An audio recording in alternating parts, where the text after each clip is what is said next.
been talking about the millennial midlife crisis and the changes some people are making in their lives. And we're going back now to the 1860s.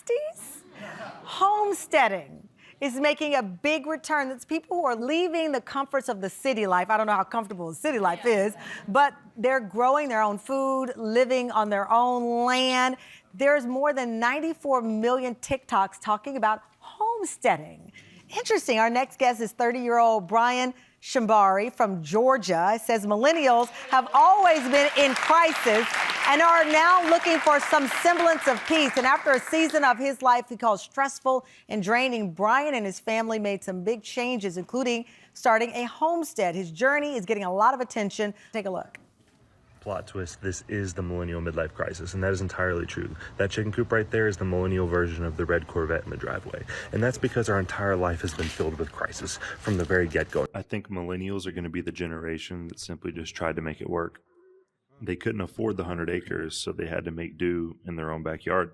They became more self-sufficient, and they discovered traditions of old that were never taught to them and brought them back to life. I think they'll be known as the generation who finally found a sense of peace. In the heat of constant news cycles and cultural panic at every corner, I think this generation will finally be the one that took us back to a much, much better way of life. Wow. Brian joins us now in studio. In the old version of your life, you were a school teacher, a football coach. You'd leave at 6 in the morning and come home at 11 at night, making it hard to spend time with your wife and your 3 kids. And you saw that as your breaking point. Yeah, you know, when you're a teacher and a coach, you've got early mornings, you've got late evenings. There'd be times where, you know, I'd say goodnight to my kids if I got home at a decent hour on Wednesday night and wouldn't see them again until Saturday because of games and things like that. And we just kind of got to a point where we just started thinking like, you know, we just need to slow down a little bit. We need to try to find a way in what moments we do have. Because, you know, a lot of my content talks about trying to find peace, but really it's just really trying to find moments that you have in your day to find some peace. You know, people got to work. You gotta pay the bills. And so I'm not discounting that, but I'm saying what moments you do have, try to make the most of them. You know, you left 2024, and now you are a pastor, a youth pastor. Your family moved to Georgia. You have over a half an acre. You got the chicken coop, some 30 chickens, ducks, and all these things, and goats. But I do think, you know, your content is so beautiful in how you word it, because it is. We were just talking about, you know, fast fashion. How many pairs of this do you need?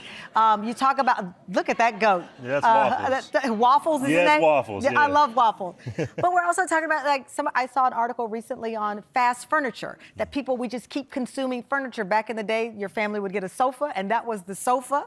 But now we need to change the sofa every season.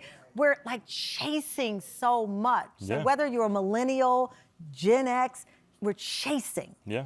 And we don't even know what we're chasing. Yeah, amen. Yeah, I mean, if you think about it, we got fed sort of this is the blueprint that you need to make. You know, this is the blueprint you have in life. You go get good grades so you can get to a good college. You know, then you can get a good job and then get married and have kids so that, you know, then you work really, really hard and grind for 40 years and then you can finally take that breath when you retire, you know? Right. And that's kind of the life that we got told. And then, you know, I did all of those things. You know, I graduated, got a job, got married. I've got 3 kids, bought a house. You know, I just turned 30. And then, you know, I just was like, I'd like to, those are the boys. Yeah. But, you know, I got to a point where I just was thinking, how can we take a breath now? How can we take a breath now? I don't want to wait until I'm 80 to take the breath.